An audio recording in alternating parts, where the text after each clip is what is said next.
A fool thinks himself to be wise, but a wise man knows himself to be a fool. جو بیوقوف ہوتا ہے اپنے آپ کو عقل مند سمجھتا ہے، لیکن جو عقل مند بندہ ہوتا ہے وہ اپنے آپ کو فول سمجھتا ہے. وہ فول سمجھ کے اپنے آپ کو یوٹیلائز کرتا ہے اور ریزلٹس لیتا ہے.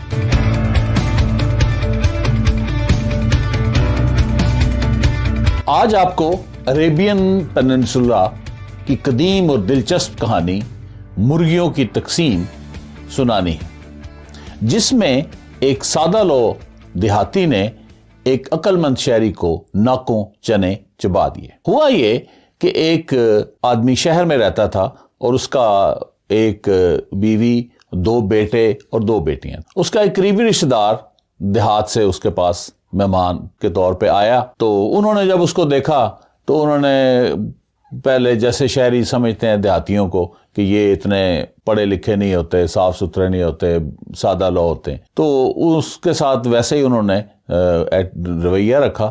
اور اس نے کہا، اپنی شہری نے اپنی بیوی کو، کہ اس کے لیے ایک مرغی جو ہے وہ بھون کر لائیں، یعنی ایک مرغی روسٹ کر کے لائیں.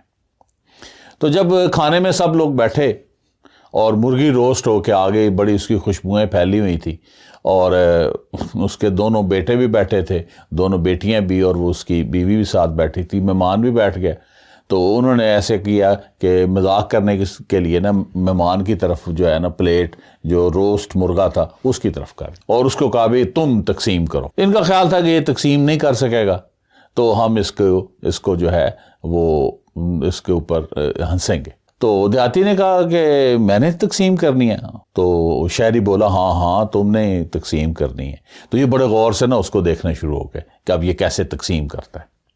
اس نے مرغی جو ہے روسٹڈ مرغی سامنے پڑی تھی، اس نے اس کی نا سر اس کا علیحدہ کیا، توڑا، اور توڑ کے نا وہ اس کو دے دیا. کہتا ہے سر جو ہے یہ سردار ہے اور یہ گھر کے سربراہ کے لیے. تو شہری کو دے دیا. 2 پنڈلیاں اس کی توڑی، جن کو سٹک بھی کہتے ہیں، اور جو 2 بیٹے بیٹھے ہوئے تھے ان کو دے دی کہ یہ دونوں پہلوان بیٹوں کے لیے. اور دونوں پر کاٹے مرغی کے، اور وہ دونوں لڑکیاں بیٹیاں جو تھیں ان کو دے دی کہ یہ پیاری پیاری پری جیسی بیٹیوں کے لیے. اور مرغے کی جو دمچی ہوتی ہے وہ کاٹی، اور کاٹ کے وہ کہا جی یہ پیاری بھابھی جی کے لیے. اور سینہ جو ہے سارا بڑا سینہ، یہ سینہ مہمان کے لیے، چونکہ مہمان کو سینے پہ بٹھاتے ہیں. یہ سارے دیکھتے رہ گئے. وہ مہمان جناب اپنا مزے لے کے کھا رہا ہے. ان کو دمچڑیاں آ گئیں، پارا آ گئے، جس کو ونگز کہتے ہیں. یہ بڑے پریشان ہوئے کہ ہم نے تو اس کے ساتھ مذاق کرنے کی کوشش کی ہے، یہ تو ہمیں ہی چکر دے گئے. خیر اگلے دن اس نے نا اپنی شہری نے اپنی بیوی کو کہا کہ 5 مرغیاں جو ہے نا وہ روسٹ کر بھوننی ہے. ٹھیک ہے. وہ 5 مرغیاں بھون کے لے آئی. جب کھانے کا وقت تھا وہ بیٹھ گیا، ساتھ اس کی بیوی بیٹھ گئی، دونوں بیٹے، دونوں بیٹیاں بیٹھ گئی، مہمان جو ہے وہ سامنے بیٹھ کے، اور 5 پلیٹوں میں مرغیاں رکھ. تو جو شہری ہے اس نے مہمان کو کہا کہ آپ تقسیم کرو. اس نے کہا جی میں نے تقسیم کرنی ہے. انہوں نے کہا جی ہاں جی آپ نے تقسیم کرنی ہے. انہوں نے کہا اچھا میں نے تقسیم کرنی ہے. اب یہ بڑے اندر سے نا خوش تھے کہ آج 5 ہیں اور ہم لوگ جو ہیں وہ 7 ہیں، یہ کیسے تقسیم کرے گا؟ تو ہم اس کے اوپر ہنسیں گے، یہ صحیح نہیں تقسیم کرے گا. اس نے کیا کیا کہ پھر پوچھا کہ جی میں نے تقسیم کرنی ہے. انہوں نے کہا جی ہاں آپ نے تقسیم کرنی ہے. کہتا ہے طاق کروں یا جفت کروں، یعنی آڈ کروں یا ایون کروں. تو یہ بولے طاق کرو جی، طاق کرو، آڈ کرو. اس نے ایک پلیٹ میں مرغی لی، ٹھیک ہے، اور سامنے انہوں نے کہا تم اور تمہاری بیوی اور یہ مرغی 3 ہو گئے. پھر ایک پلیٹ میں مرغی رکھی اور کہا یہ 2 بیٹے اور یہ مرغی، یہ 3 ہو گئے. تیسری مرغی لی، پلیٹ بیٹیوں کے سامنے رکھی، 2 بیٹیاں، 1 مرغی، 3 ہو گئے. اور 2 مرغیاں اور میں 3 ہو گئے. پریشان ہو گئے کہ ہمیں ایک تو یہ 2 لے کے چلا گیا. یہ فوراً بول پڑے نہیں جفت کرو، ایون کرو. اس نے کہا اچھا چلو واپس کرو مرغیاں. وہ ساری پلیٹوں 5 کی 5 مرغیاں اس کے پاس چلی. جفت کرنی ہے، ایون کرنی ہے، ہاں جی ایون کرنی. اس نے کہا اچھا ٹھیک ہے ایون کرنی ہے. تو مرغی لی اور سامنے کا شہری کو کہا تم اور تمہارے بیٹے اور یہ مرغی 4 ہو گئے. اور پھر گھر کی جو ان کی جو بیوی تھی اس کو کہا کہ تم اور تمہاری یہ بیٹیاں اور یہ مرغی 1 ان کی طرف کر دی، یہ 4 ہو گئے.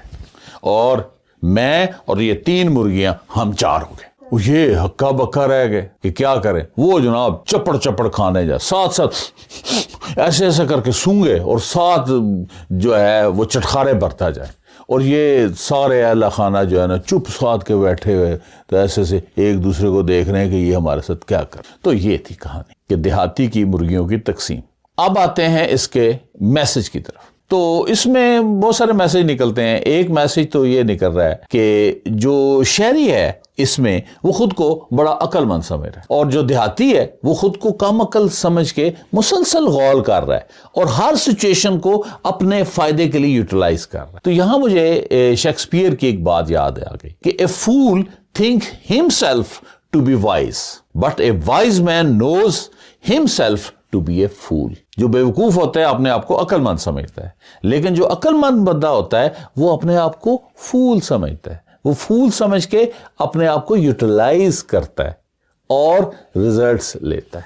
دوسرا اس کے اندر, اس سٹوری کے اندر ایک اور بھی بڑی بات ہے کہ نالج اور لرننگ کا فرق. نالج ہوتا ہے کسی چیز کو جاننا, لرننگ ہوتا ہے کہ جب وہ نالج آپ کے اندر گیا ہے, آپ نے اس کو سوچا ہے, اس کے اوپر اپنے آپ کے ساتھ امیلگمیٹ یعنی اپنے ساتھ ملایا جلایا ہے, ٹھیک ہے, اور اس کے بعد اس کو آپ نے پریکٹیکلی کیا اور ایکسپیرینس کیا, تو وہ آپ کی لرننگ ہوتی ہے, ٹھیک ہے. تو اب دیہاتیوں کے بارے میں ایک بڑی عام مشہور ہے کہ جہاں پہ کسی شہری کی عقل ختم ہوتی ہے تو دیہاتی کی وہاں سے عقل شروع ہوتی ہے. تم نے وجہ پوچھی ہے تو وجہ بڑی سیدھی سی ہے. اس کی وجہ یہ ہوتی ہے کہ دیہاتی جو ہوتے ہیں مسلسل مشکل حالات میں رہتے ہیں. آندیاں, بارشیں, سیلاب, جنگلی جانور, کوئی نہ کوئی مصیبت ان پہ پڑی رہتی. وہ ان کے ساتھ انٹریکٹ کرتے رہتے ہیں, ان کے ساتھ مقابلہ کرتے رہتے ہیں. اس نتیجتاً ان کا جو علم ہے ان کو پاس پریکٹیکل نالج جو ہے وہ ان کو حاصل ہو جاتا ہے. مثال کے طور پر اب دیہاتی نے سانپ دیکھا بھی ہوتا ہے, اس دیہاتی نے سانپ مارا بھی ہوتا ہے, اور اس کو یہ بھی پتا ہوتا ہے کہ سانپ نے فلاں کو کاٹ لیا تھا تو اس کا کیا بنا ہے. جبکہ شہری نے صرف یہ پڑھا ہوتا ہے کہ سانپ زہریلا ہوتا ہے, کتاب میں اس نے یہ پڑھا. دوسری مثال لے لیں کہ اس دیہاتی کو کی بھینس کی ٹکر اس نے دیکھی بھی ہوتی ہے بلکہ کھائی بھی ہوتی ہے کہ کیسے وہ بھینس ٹکر مارتی ہے, اور شہری کو صرف اتنا پتا ہوتا ہے کہ بھینس ٹکر بھی مارتی. دیہاتی کے پاس جو ہوتا ہے وہ پریکٹیکل نالج ہوتا ہے, یعنی کہ لرننگ ہوتا ہے, اور learning always leads to betterment. جتنے بھی فلاسفرز آئے ہیں, جتنے بھی سائنٹسٹ آئے ہیں, سب کے سب نے لرننگ کی بات کی ہے, نالج کی بات نہیں کی. تو نالج اور لرننگ کا ڈفرنس بھی ہمیں اس سٹوری میں سے پتا چل رہا ہے. جب نالج کے اوپر آپ نے پریکٹیکل کر لیا, اس کو ایکسپیرینس کر لیا, اپنے ساتھ اس کے اوپر سوچ لیا اور اس کے اوپر عمل کر لیا, تو وہ آپ کی لرننگ بن گئی. لرننگ امپورٹنٹ چیز ہوتی ہے جو ریزلٹس پروڈیوس کرتی.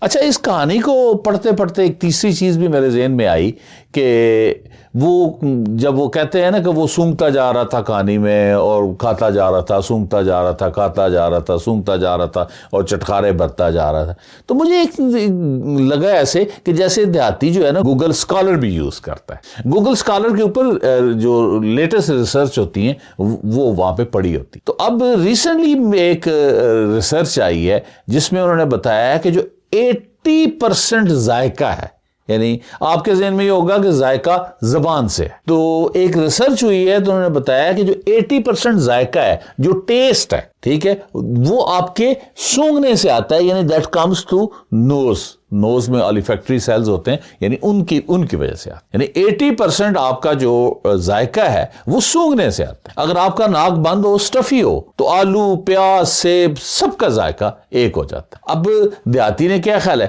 گوگل اسکالر یوز کیا تھا؟ نہیں, یہ بھی اس کی لرننگ ہے. چونکہ دیہاتی جو ہے وہ مشکل حالات میں رہتے ہیں اور ان کی ایک سکل ڈیولپ ہو جاتی ہے کہ وہ چیزوں پہ غور کرتے ہیں اور ایکسپیریمنٹ کرتے رہتے ہیں. تو یہ بھی اس نے ایکسپیریمنٹ کیا ہے کہ کھانا جو ہے جتنا سونگتے زیادہ جائیں اس کا ٹیسٹ جو ہے وہ زیادہ آتا ہے. اس کے علاوہ اور بھی بہت سارے میسج ہیں, اور hope you have enjoyed the story and few of its lessons. Please stay tuned. We will meet soon. Thank you.